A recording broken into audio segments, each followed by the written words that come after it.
Bonjour à tous et à toutes et bienvenue dans ce nouvel épisode du Digital Download. Oops. Good afternoon, good morning, and good day, wherever you may be joining us from. Welcome to another edition of the Digital Download, the longest running weekly business talk show on LinkedIn Live, now globally syndicated on TuneIn Radio through IBGR, the world's #1 business talk, news, and strategy radio network. Today on the Digital Download, we're doing the math on your sales strategy, and the numbers are threatening. We have all heard the stat, only 5% of your market is ready to buy right now. But new insights suggest the reality is far worse. Research indicates that you are only likely to get in front of 5% of that 5%. Do the math. That means you and every single one of your competitors are fighting tooth and nail for 0.25% of that market. Today, we're going to discuss how to escape this trap with our panelists. But before we kick off the discussion, let's go around the set and introduce everyone. While we're doing this, why don't you in the audience reach out to a friend, ping them, and have them join us? We strive to make the Digital Download an interactive experience, and audience participation, as you know, is highly encouraged. So, Tim, you want to introduce yourself? Yes, thank you. My name is Tim Hughes. I'm the CEO and co-founder of DLA Ignite, and I'm famous for writing the book Social Selling Techniques to Influence Buyers and Changemakers. Before I finish my introduction, I want to basically congratulate Tracy for doing 100 episodes of her podcast. Thank you, Tim. Technically, the 100th episode will be on Wednesday, so if you would like to join us for the party, come on out. And your podcast is called what, Tracy? Crazy Stupid Marketing. There we go. Wow, that's a great leading sentence to actually introduce yourself, Tracy. Oh, well, thank you. And thank you, Tim. And I'm glad to be back. I haven't been able to come and hang out for a while, but I'm Tracy Borison, founder of TLB Coaching and Events, where we help you not do crazy, stupid marketing. Hence the show, Crazy Stupid Marketing. I'm a proud partner of DLA Ignite, and I'm excited. I don't know if I ever said the words, I'm excited to do the math today, but I'm excited to do the math. Excellent. Adam. Hi, everybody. I'm Adam Gray. I'm co-founder of DLA Ignite, and I'm Tim's business partner. And we were actually presenting a branding workshop for a bunch of guys and girls yesterday. And one of the really interesting things was that this stat, I actually was talking at the time, and Tim was watching everybody, and he said it was like a ripple of, oh my God, going across the people in the room as one by one they thought, that explains why nobody wants to talk to us. And it was a really interesting aha moment, I think, for everybody. And hopefully we'll find a few ways out of that trap today. Okay, great. And myself, Bertrand Godillot, I am the founder and managing partner of Odysseus & Co., a very proud DLA Ignite partner. So thank you all for these introductions. But I'm going to start with a foundational question. Why chasing the in-market buyer is a statistical dead end, as I just explained? Ooh, can I start? Yeah. Okay, I think the key word in that for me is chasing. Right? I feel like even when you think about the idea of chasing, it's just exhausting. And then if you layer on this idea of racing a whole bunch of other people to like a very tiny destination, there's actually a small percentage of people in this world who are very good like sprint runners. Right? And that's for a reason. It's like there's a lot of training. You got to do a lot of stuff that a lot of people aren't willing to do. So then you take those people who aren't willing to do the things and you put them in a chase against other people to a solo destination. I mean, I feel like it's destined to fail regardless of how big of a market you may be chasing.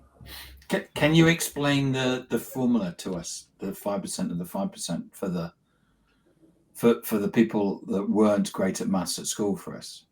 Me, yeah. So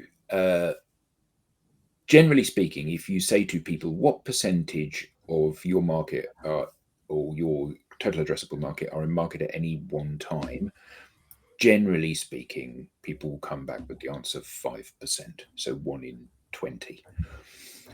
And obviously, last week on the Digital Download, we had Kerry Cunningham as a guest, who has just done this massive research project where he has asked many, or they, as a company, Sixth Sense, have asked thousands of companies some questions, and then they've built a series of outputs from the data.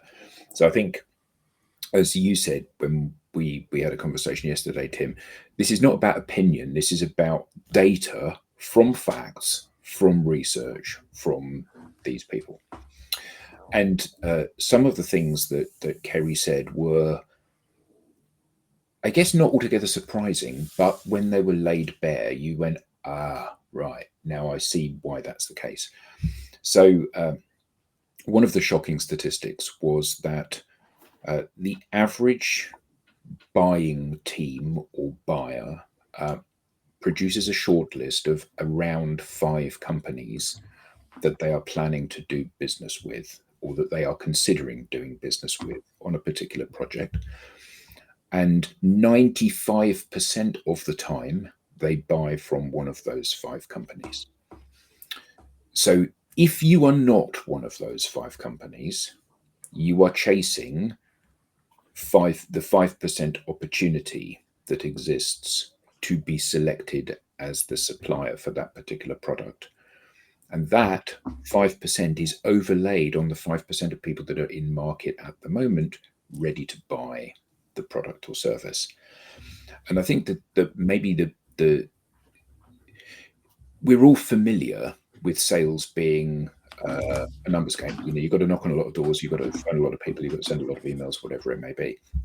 The shocking part here is that if you're not one of the 5, then you and all of your competitors are chasing that 1 in 400 chance of being selected as the anomaly in the buying process.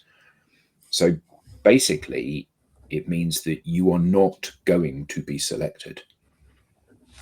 I mean, that's the long and the short of it, isn't it? You've got you and all of your competitors in the market, less 5, are sharing that 1 in 400 chance. And that explains why so rarely is it possible to interrupt the buying process and become the supplier of choice. And I think that one of the interesting things about what Kerry said was that, as we all have known for some time, you have to be out there influencing the decision-making process before buyers identify as being in market to buy something. But also, even if they're not going to select you this time, you should still move forward with any opportunities that you have with them, because you may be the premium buyer of choice, supplier of choice next time. It was interesting what you said about influencing the deal beforehand. I mean, that's pretty obvious, isn't it? What we need to do is we need to spend more money on more branding, more advertising, basically doing more stuff to create an emotional feeling with the buyer for our brand. Well, I think that's what companies would like to believe. I think, the challenge that we have, and this is one of the things that we flagged yesterday for the workshop that we did. So for the 1.2 billion people that weren't at the workshop yesterday and are on LinkedIn, I'll say it. People do not engage with corporate content. And one of the examples that we used was, and this is not flagging them as being a poor example, they are just an example of this. IBM have 19 million followers on LinkedIn. They do a post, they get 250 likes on the post. So 250 people have read the content or consumed the content and thought to themselves, oh, that resonates with me. I'll engage with that piece of content. So I see more of that kind of thing in my newsfeed. If I do a post, a good personal post, it might get 50 or maybe 100 likes, and I haven't got 19 million followers. So the proportion of my audience that is engaging with my content, even if I only get 10 likes, the proportion of my audience that is engaging with my content is orders of magnitude greater than IBM's. Now, I'm not holding myself up as being the high watermark for this, but I think what it does prove is that people care about people. They don't care about companies. So if you keep shoving your company in people's faces, it's unlikely to make them engage with it, and it's unlikely to make them think, oh, that's an organization I would like to do business with. Whereas with people, it's very different, isn't it? You build some rapport, you build some friendship, you build some trust. And then when you speak, I listen because I like you and I believe you. Mhm. It's so simple, isn't it? Yeah, it sounds really simple. It's interesting for me from a marketing perspective, because there is this relationship with sales and marketing that's like sales over here collecting these stats. Okay, if we're not going to do the work to be in the consideration set in advance, right, then we're chasing this 1 in 400 chance. So marketing better go out and do something magic. Like, one of the things that I found really curious about marketing and why I love the concept of social selling in marketing is that for the past, I mean, I've had a 20-year career in marketing, and for the past 20 years, people in marketing have been moving farther and farther away from the customer. So marketers are no longer creating a relationship with the customer, which means it has to be the salesperson's responsibility, because marketing's not doing any of that anymore. But also somewhere along the line, we think that marketing has a better relationship with the customer than sales, and can just send out an email and get a whole bunch of people to buy stuff, which there's like absolutely no data to back up. But this is the relationship in the back and forth that we have. That's one of the reasons that I don't believe that marketing and sales are really two different departments, and that it doesn't actually serve for them to be two different departments. But if the people are out in the market being helpful, that generates brand trust. It is the number one thing that generates brand trust. The people being in the market doing something helpful. Yeah, Not I mean, an ad on you're the a great Super example Bowl. of that. But that, Tracy, is revolutionary, what you just said. Yeah. People out in the market being helpful creates brand trust. And I think, you know, when somebody looks at you, Tracy, they couldn't care less about TLB coaching and events. However, they love you. And that's the point, isn't it? Even though the two of you are synonymous, really, from a business perspective, people don't have a relationship with your business. They have a relationship with you. And that's the key thing. You know, when we met up in London, having never met face to face, the first thing we did was have a big hug. Yeah. Because, you know, at the end of the day, it's because in the digital world, you get to know people. And you can if you be a human. Well, but so why do we have a situation where we have marketing departments that say, I don't trust my people? Because they'll go out on to social media and well, I say, think here's me asleep in a gutter after getting drunk eating a kebab. A normal Friday night, some might say. Yeah. Which probably speaks to specific customers, which may not necessarily be bad. But I think this comes down to like when we talk about the concept of brand, most people don't treat the concept of brand as simply as your people out in the market being helpful, right? Like that's not what people think about it. They think about a logo, they think about a tagline, they think about trademarks, they think about consistency, they think about all of these things that end up turning your brand kind of into a prison. Okay? So then we hire people and we say, you're going to be the voice of the brand, but you can't use your own voice. Nor did I hire you because your voice actually matches my voice. That wasn't even in the hiring process at all. But it was that this is our brand guidelines and you will behave within our brand guidelines. And it's a fear mechanism. It's people trying to protect something because they assume that it's going to get broken. And whether that is the lawyers in your ear being like, we can't get sued over this. And you're like, you guys, who got sued from going out into the marketplace and being helpful? Did you? Did I? Yeah, I hadn't, right? I think that there's an Adam, you've got fans, so hi, no, Mark. no. I don't have fans. Fan. One. And then we have a comment from Chris that says, "Great conversation, simple yet many companies will spray out corporate content." Hi, Chris. And hi, Chris. And if Chris is tuning in, we're in the presence of podcast greatness. If Chris Stone is we are not worthy. We're not worthy, Chris. So I've got a question for you. So why don't we, knowing what we just said, why don't we just forget about the 5% in market? Well, I think that I think that part of the challenge here is that the sales structure of organizations actually is always chasing a deal this quarter, and that's a really big challenge. I want to interrupt. I want to try to become that supplier of choice. I want to disrupt. I want to discover what the challenges are, and then I want to bring in that deal in 3 months, even though I've traditionally got an 18-month deal cycle time, and and customers are not in market most of the time. And so it's delusional to try to do that a lot of the time. But I think that one of the key things with it's worth a try, isn't it? Well, oddly, it is worth a try, but I think it's only worth a try if it's a byproduct of what you do rather than the focus of what you do. So if you do what Tracy said, you go into the market, you be really helpful to people. Well, being really helpful to people means that I can become your trusted advisor in the digital world 5 years before you buy something. But also I might be lucky and be the trusted advisor 5 minutes before you buy something. On the basis that you're unlikely to win the battle of in corporate, that we do need to close something this quarter. I don't think that Adam is going to win that one by himself. No, but I think one of the interesting. Should the answer be we actually need to do both?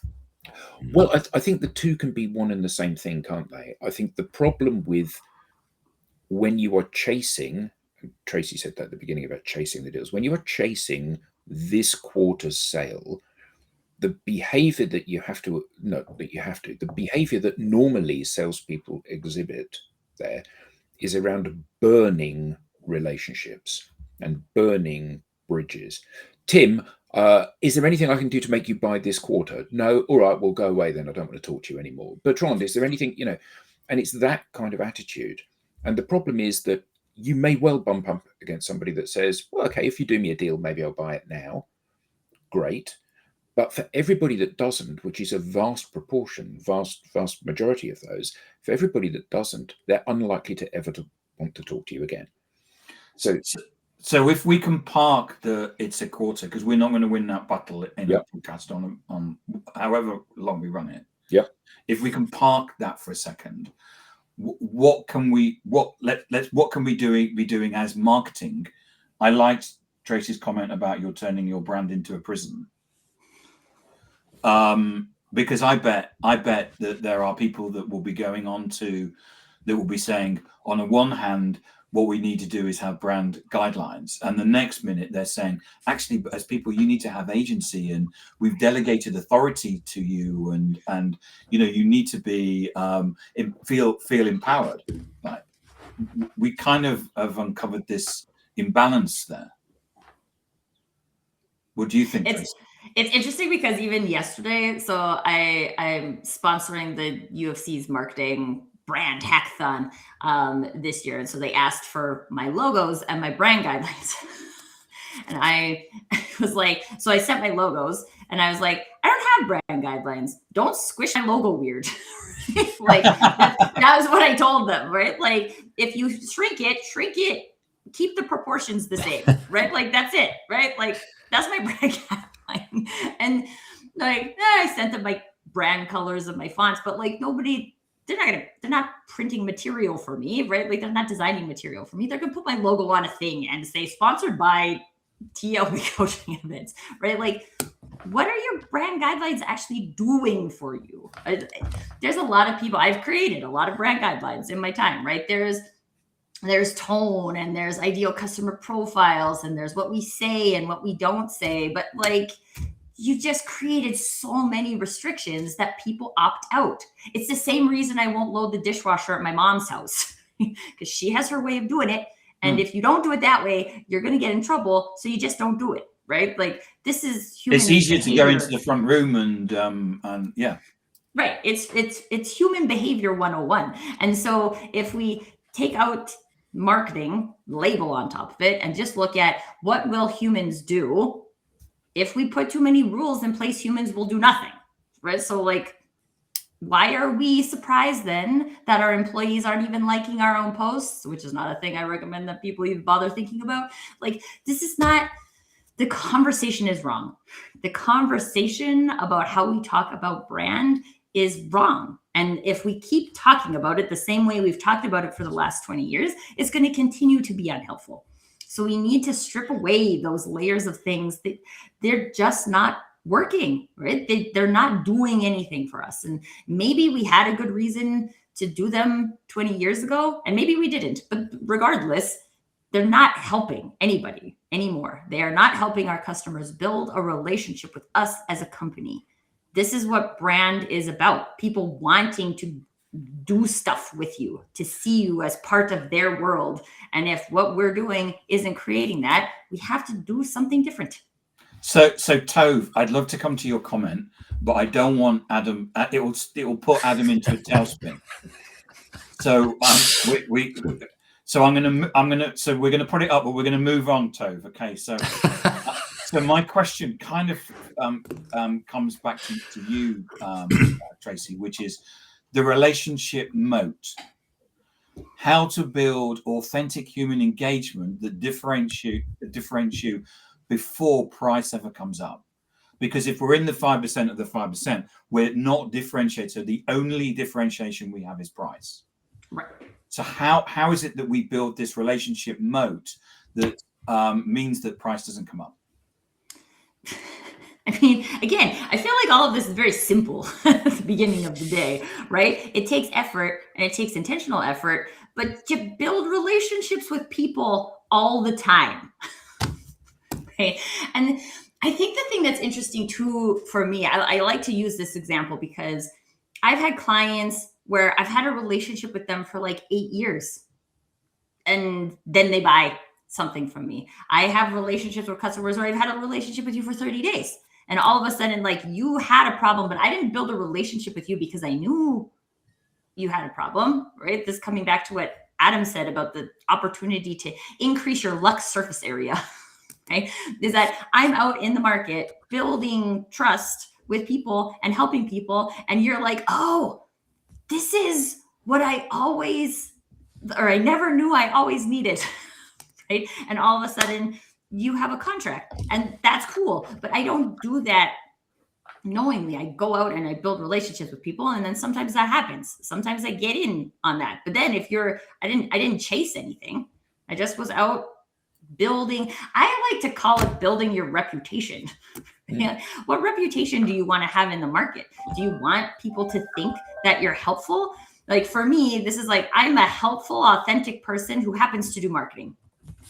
So if you need marketing help, awesome. But I will also be helpful and be authentic in any interaction that you see me with. So that is the brand reputation that I have. That's your brand reputation. That's mine. And that is also, to come back to this like brand versus people thing, that is a person's. A brand doesn't own a reputation like that. A brand is an amalgamation of reputations. A brand is an amalgamation of the reputations of the individual people have built in the brand relationships. And so if your people, again, are out in the market building up that reputation, people want to hang out with you. They want to go for coffee. They want to answer your call. They want to read your email. They want to read your social post. Like, this is what makes people want to engage with you. But if we don't give them something to want to engage with, then we can spin our wheels for a very long time, creating content and defining pipelines and like all of these activities that actually don't have anything to do with touching a customer. So how do you make that happen if you're a big corporate and you've got, your legal department, not to talk about marketing only, which is where I think we're well addressed, but things like legal, HR, people who are scared that if you're too visible on LinkedIn, then you get hired by somebody else. We were with some people yesterday who work for Amazon, who said, how can a person be bigger than Amazon? And if we would become, we'd soon be shut up.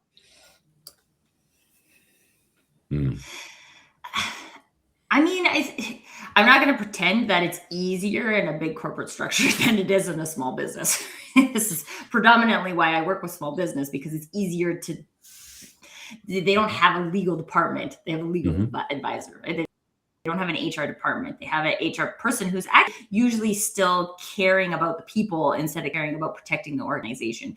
And so let's look at it this way, right? So let's say you're an individual department head. So maybe you're an individual marketing head or an individual sales head, and you're like, we keep missing our targets. We are not hitting our sales numbers. Okay, and I'm responsible for doing something about that.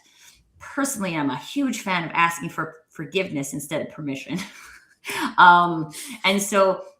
And again, like what are we breaking here? If I'm going out into the market and helping, right? I got my podcast, Crazy Stupid Marketing, right? People might be like, oh, that says bad things about the marketing industry. And I'm like, yeah, there's a lot of not great stuff going on in the marketing industry. And I'm here to help fix it, right? This is what we're doing here. I'm showing up as someone who can help fix a thing. Will everybody see it? No. Will everybody like it? No. But I am showing up to help and helping.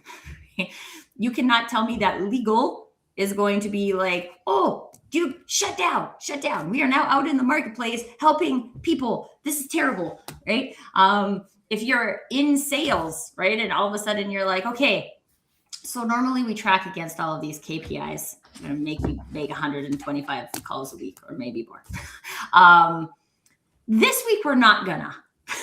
This week, we're going to build relationships. And I'm giving all of you permission to go out in your world and build relationships the way you build relationships. And we're going to see what happens. First of all, if we're already in the scenario where we're chasing everything to close a quarter, we don't have a dependable pipeline. Forget what is showing in our pipeline documentation, right? So I think this is really just about who in the organization is ready to get real about this and say, okay, fine. Legal has its place, right? HR has its place, but you are making us responsible for selling stuff. And in order to sell stuff, we need to build relationships with customers. If we don't have any permission to build relationships with customers, you might as well fire the entire sales and marketing team. And I don't know, get the lawyers to go sell something? I don't know, like, anyway. Real talk. So, yeah. Tove has made the comment about what about highly PLG SaaS companies? Because if we go back to what we were talking about today, which is, in any VC-backed SaaS company, they will be saying that they only want the company to spend money on the 5%. I've seen posts from senior people in the VC world saying you're completely, utterly stupid if you're spending money outside of in the 95% because it's wasted money. And clearly, if it's their money that you're spending, you got to do it their way. So in terms of there's a kind of two questions here is. How does someone do it in any company, and what happens if we're saying that we're going to be working in the 95% that are not buying? Surely that's wasted effort. Well, Ugh. aren't we If saying you that look we're at it working in the today, 100%? Sorry? Aren't we saying that we're working in the 100%? So we're working in the 95%, but also in the 5%. So Well, I would say we have a job on the 95%, right? And that job pays off because that's a job. And then we play chance on the 5%. Yeah, absolutely. But I think, so, a friend of Tim's and mine, and yours, Bertrand, was a very successful corporate sales leader and has now moved into more of a consulting interim role. And this person is choosing the companies that they want to work with based on whether or not these companies are prepared to take a risk and do something, or what they may perceive as a risk and do something different. Because their experience of working in corporate was large corporations do not hit their revenue objectives anymore. Mid-sized corporations do not hit their revenue objectives anymore. And the way that they grow is by acquisition or by product enhancement. So we've got some new products we can sell to our existing customer base. New logos just simply doesn't really happen in the real world. And part of that is the fact that the sales process, or the sales process which is being employed by these organizations, doesn't address the needs of the buyer. For 10 years, we've been told the buyer has changed. The buyer is now more educated than they ever were. And the sales process has not changed at all. We're still talking about, oh, well, we're going to do more cold calls. We're going to hit the phones today. A person that Tim and I kind of obliquely worked with previously, I remember them doing a post about, oh, it's really exciting. We have a phone Monday. A post on social media. Yeah, about how we're going to have where we all come in and we're going to just hit the phones for the day, and it's a real team building exercise. It's like that's clearly growth hacking. Yeah, clearly. Of course, how silly of me. I wonder whether they come in like 1980s. It's hacking, yes. Yeah, but maybe they come in 1980s fancy dress as well. That would be more fun. Yeah, but joking aside, it's like we are in a place where the default behaviors of both sales and marketing simply do not work anymore, evidenced by the fact that the aspirations of the company from a growth perspective are generally not met. Occasionally, you'll be the only company in market. We're the only people that do this. Therefore, if the buyer perceives they have a need, they've got no choice about where they go. But for the most part, if you're buying a CRM or an ERP or a DPL or a whatever, whatever acronym you're about to buy, you are surfeit with choice. You have more opportunities to buy stuff than you have time to assess which of those things you're going to buy. That's the world in which most sellers find themselves. So and in SaaS in particular, I would say that, right? Because but it's more SaaS, and more cars, we have clothes, tech is easy to create. Holidays. It's like everything where the consumer wants to make a smart choice about what they're buying, whether or not it's a business consumer or a personal consumer. They need to make a smart choice about what they're buying, because they don't buy this kind of thing very often. So, we've all bought cars. You don't buy a car every week. We've all bought holidays. You don't buy a holiday every week. So you want to make sure you're making a smart decision when you do that. And the challenge is that when if your default start point is Googling something, there's an awful lot of pages to go through. Oh, but Adam, you just pay someone a whole bunch of You money pay to an SEO. SEO, of course. That's how silly it So is. you rank on the front page. Don't you know that? This is how we do it. Yeah. and therein lies the problem, doesn't it? And I think that part of the challenge here is that organizations or departments or functions within these organizations, they find something that works and they think that's the shape of the world. So SEO is a good example of that. Most of our business comes from search marketing, therefore we're going to focus on SEO. So you focus on SEO and you get to the top of Google results, and then they change the algorithm, and all of a sudden you're on the 1,000th page, and it's like, oh God, the business is going to fall over as a result of this. And it's because you put all your eggs in one basket, and you are reliant on, I think it was Schaefer who said about the fact rented space in terms of your profiles, and you're reliant on Google delivering you as the default position, and that's a big risk, isn't it? Whereas if it is, considering they changed the algorithm, because one of our friends, Stephen Sumner, he went to work for a company as a CMO, and they'd done all of the stuff that you did in those days to basically get on page one, which was like have all the keywords in white letters and stuff, and then they cut him. They cut the company just as he was going into a board meeting. And they had to pay £100,000. That's what, $130,000 a month, just to buy their way up onto Anyway, changing the subject. So, if we're in a situation where we're not differentiated, what could we do to differentiate ourselves as a company? Be yourself. Okay, so first of all, everybody is inherently different. And so even if they're like, there's lots of other marketing consultants out in the world. And we can all go out and say, we're all marketing consultants. Figure out the difference between us. Or Okay. we could say, hey. Okay, one, two, let's do it on three. 1, 2, 3. We're all marketing consultants. Figure out the difference between us. It's like, good luck. This is where people also, they get overwhelmed with information because there isn't any differentiation. So now I'm trying to choose between SaaS products for a CRM system, and they all sound the same. Does that make your decision easier, or does that make your decision more difficult? It makes it more difficult because I don't know how to tell the difference between you guys. And it doesn't matter how many fancy, here's my competitor and here's me, and I get checks here and they get X's here, right? Like everybody has that. It's the same. I'm looking at everything that is the same. And your product becomes not even part of the equation.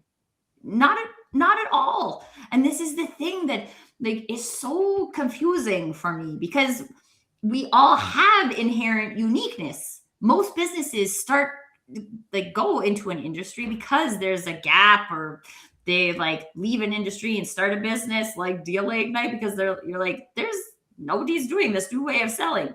People should learn the new way of selling so that they can actually sell stuff. People are generally solving a problem. But as soon as you're like, I saw this problem, I'm going to solve this problem, but I'm going to sound like everybody else solving the problem. I'm not going to tell people why I'm here solving the problem. Like, how is that helping?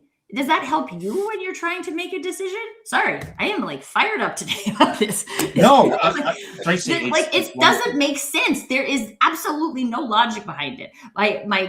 My competitor is SEOing for these keywords, so I'm going to SEO for those keywords. So you can look exactly like them and end up in price competition?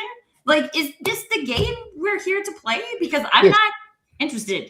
So it means that the buyer looks at the marketplace and they either don't think it matters who they choose, or they don't care who they choose. Either one of which is incredibly damaging to your relationship with them, isn't it?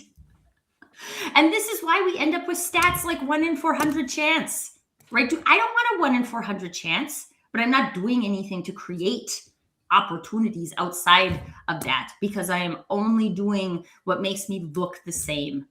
And why? Because looking different is inherently scary. We have to come back to human behavior on this, because from the time most of us are small children, we are being taught to stay in the box. Wear school uniform. Right? Wear uniform, only say this, sit still, look pretty, right? There's a whole bunch of societal norms and we're still doing it, right? I live in a small town and I see it all the time. And I'm like, wow, we're not past this yet. What I really love, Tracy, is the way that we've moved on in the way that we dress. So when I started at work, we all wore suits and ties. Then we lost the ties, but we wore suits. And then yesterday, All the men looked the same. They all had brown shoes on. We all had jeans on. We all had a shirt on, and we had a jacket on. All exactly the same. We've evolved into a new uniform. That's how dressed down we were and how cool we were. Well, but like, and even that, right? Like, and I'm not saying these things are easy to deprogram because they're like human behavior, societal things, right? Like now we've said business casual, right? And we've created a box for business casual. So now what do? We all wear business casual, right? We have like in the holidays, right? We might add holiday sweater to business casual, but then that's for everybody, right? That's not just for you. Everybody gets holiday sweater added to the list for the holidays. But you want to wear your holiday sweater in January? Weirdo, right? Like, now you're weird. But that also applies to the buyer, I would say. It's probably, as we know, we have now a buying group, right? If we're looking for a significant piece of budget. And are you going to choose the one that is different, or are you going to play the safe side? Well, I know, like, I feel like we come back to culture a lot on this show, right? Because there's people and leadership teams out in the world who actually do believe and live the values of diverse perspectives and the value of diverse perspectives and how can we get that generates innovation and all of these different types of things. Unfortunately, it's still a small percentage of companies, especially large companies, that are behaving that way. And so, but this is the thing that's also interesting about that. So if I am a service provider and I'm like that, right? Like you can hopefully get that from me. I don't do things the fuddy-duddy way. And I'm not going to do it that way just because you are comfortable with that way, because I happen to know that way doesn't work. And so I can pretend to do things the fuddy-duddy way so I can align with you who want to buy the fuddy-duddy way. But then as soon as you do, one of us is going to feel very unfulfilled, right? Either you're going to buy what I have and you're going to feel totally uncomfortable the entire time, trying to push you outside of your comfort zone, or I'm going to just feel like, I'm hitting my head against the wall every day because I technically signed up for this. But unless we're out in the market from a marketing and sales point of view, helping people to see, like, this is what we believe, this is how we do stuff here, we can't, like, this is where you find actually those people who are like a heck yes, and you just met them. Because you're out and you say something that they're like, oh my gosh, I just thought I had to do it this way, but you're telling me I don't have to do it this way. And you're like, no, you don't have to do it that way. And they're like, oh my God, this is, again, everything I never knew I always wanted. But it's not because you convinced them. It's because it was already in their brain somewhere and already in their like desire. Like, I kind of wish it would be great if we could do business this way. And then someone's like, you can do business that way. And people are like, really? Oh, yes, please. Can I do that? But again, like if you're pretending to just be one of your competitor, you don't create those opportunities for people. And like, I'm going to feel like I'm talking in a circle now on this, but this like really comes down to, are we ready to like be brave about how we help people and show up and be different enough to say like, okay, maybe that worked 60 years ago. It doesn't work today. Here's all the data that's showing us that that's true. But we all know people don't make decisions logically. They make decisions with emotions. And so if all we're doing in marketing and sales is all this logic stuff, I'm gonna hack the algorithm and I'm gonna get to the top of the Google page. All of this none of that is relationship building. It doesn't turn to anything emotional with the customer. Whereas you could actually have a 5-minute conversation with somebody about guitars. And then they're like, oh, that's curious. What do you do? And then they're like, oh, I like this guy, Adam. I'm going to go to the digital download. It's like, oh my God, I just heard Adam like getting really angry about why people still do this. And I totally agree with him. Can you come and help my sales team? Like it can be that easy when we open up the paths, right? When we build relationships, more paths open. When we chase an algorithm, one path is open. So it's a very narrow path. So Tracy, great example there. And something that we heard yesterday was that there was some book that somebody had read about creating.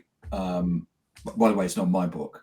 About creating relationships, and it was very easy on social, because what you do is you go to the person's LinkedIn profile and you see where they went to school, and you see whether they did this and did that, and what sports team they support, and do this, and you spend hours looking at somebody's LinkedIn profile, and then craft the perfect connection request with a list of your products and services as well. And send it across to them, and it seemed to be taking a long time. So, how do we build relationships fast and at scale? Because I've got to do my number this quarter. Hold on, Adam. And how do we do that and do that at scale? Talk to people.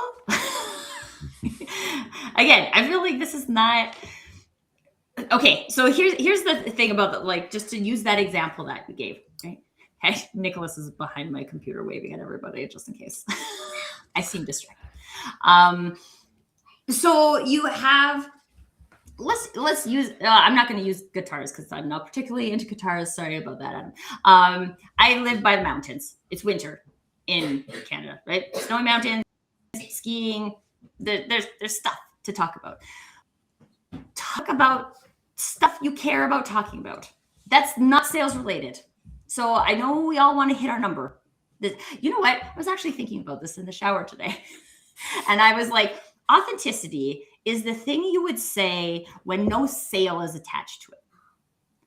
That's the thing. If there's no sale attached to a thing, and you went to a networking event, you're hanging out at, we're having our holiday open house this weekend, right? Like you're hanging out at just a thing. What would you talk about? Would you talk about someone's holiday jumper? Would you talk about your kids? Would you talk about the weather, right? Like, heaven forbid we actually talk about the weather. It's not that bad, people. I mean, it's minus 23 here right now, so that might sound bad. But that does sound bad. That's not even including the wind chill. But when we talk about human stuff, humans connect with human stuff.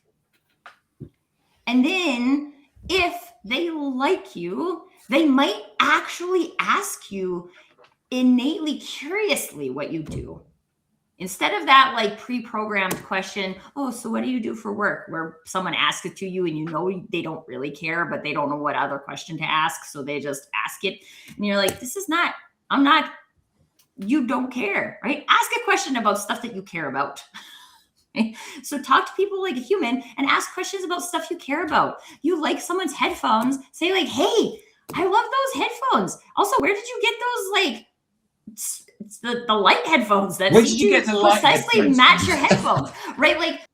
And I don't know, that's not the right question, but if you practice asking your questions and just go out, it's actually faster. It's faster. It saves everybody time.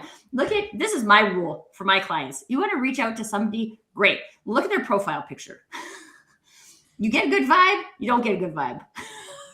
Right? If you get a good vibe, that's permission to send a connection request, right? That's all you need. But also, if you're going through a list of people who have asked questions about marketing, right? And you see a whole bunch of people that don't have profile pictures, I can't even see who you are as a human. So I'm not going to send you a connection request, right?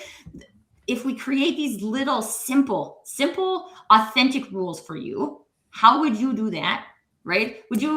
The number one thing that you would do in a networking room is go up and talk to the person wearing a mask where you can't see their actual face? Or would you go and talk to someone who has a picture, who is oh, I like your smile. And they're maybe don't say that. You might go up and talk to someone with a mask on in Halloween, Tracy. Maybe, but there's people who would and there's people who won't. This is also the key authenticity thing, right? Nicholas, my 7-year-old, he will not wear a mask on Halloween. He won't. And he just would rather not. I don't like clowns. With anybody else wearing masks. Okay? So I think they're weird things. Especially that mask that you wear for the Halloween shows. It's creepy. It was. It was. And that's But it was the cheapest mask I could find. There you go. No expense spent. But the point is that like we get so caught up in this, like, let's deep dive this, and because I can read what's on your profile and I'm going to take an hour, like, I don't even pretend people spend an hour reading my profile. Are you kidding? People have better things to do with their time than that, right? Like, if you're going to do that, would you do that if you weren't trying to sell something? If you wouldn't do that, if you're not trying to sell something, take it out of the sales process, right? Replace it with something you would do if you weren't selling. And it will feel easier. It will feel more fun. It will be faster. And the people on the other side of it will actually, I mean, there's maybe not 100% of the time, but it will increase the likelihood that they appreciate what they get from you. And if to tie that back into brand trust, like, the very first thing you get from somebody is that they want to sell you something. The first thing I'm going to say back is, you don't know me. And while you think you can know me from my LinkedIn profile, and I'm like, I've actually done a lot of work to create a LinkedIn profile that is revealing and authentic, which is not what most people do. Like, you didn't even bother to ask me if I have a problem before thinking you can fix my problem. I will never believe that that's true. And even if you like frame it like that, would you, if someone did that to you, would you like it? And if the answer is no, don't do that. Do something else. Get into a conversation with the peeps on this show, right? Like, one of the things that I love about the DLA Ignite methodology is that it's like, how would you do that? Right? Like, how would you reach out to people? How would you identify who you want to connect with? How would you send a message? What would you say? Right? Like, this is about you doing you.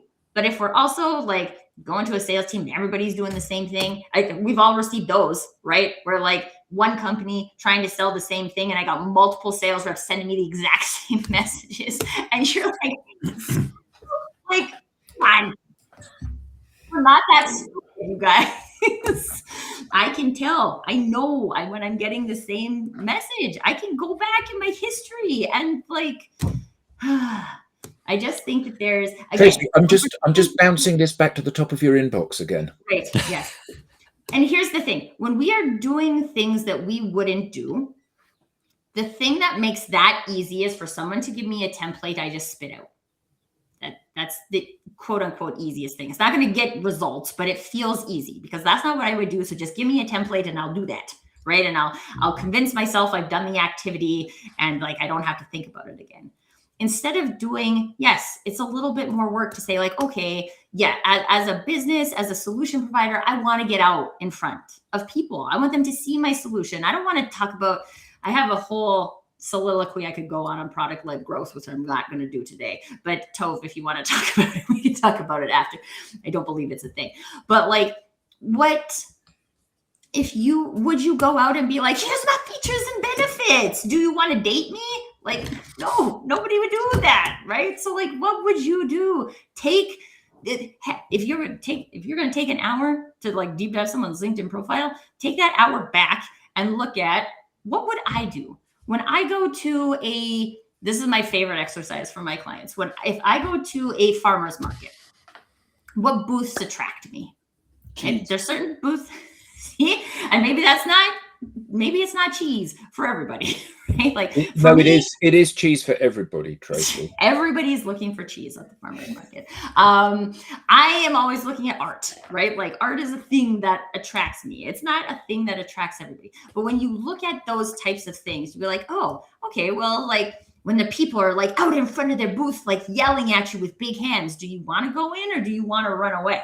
Right? Like, okay, like, so you're kind of doing that with this behavior that you're doing. So maybe you don't want to be the wave hands shouting person. Maybe you want to be the here's a taste test person, right? Like, what would that look like? And there's like so many opportunities to just use some of that time that we know that is just being flushed down the toilet and look at like, what would I do? And come up with a couple little easy things. Again, this is why social media is great. Go test some stuff. It's free. If you go to a French market, If you go to If a you hate French it, market, delete it it. will be the wild bar saucisson, or it will be the nougat where they try some of this, and you go, yeah, okay, I'll buy some. I mean, for me, it's like, here's cookies. Do you want to try one? Yes. All right, so that has been really great, and there are two things that And by the way, taking people, away from this. if you like what Tracy says, Yeah, tune in, check her out on LinkedIn, and tune into her podcast. And it's the 100th one next On Wednesday. on Wednesday, and coming it's up, yeah. called Crazy Stupid marketing. and you will probably hear again that authenticity is how you behave when there is no sales involved. I love this one.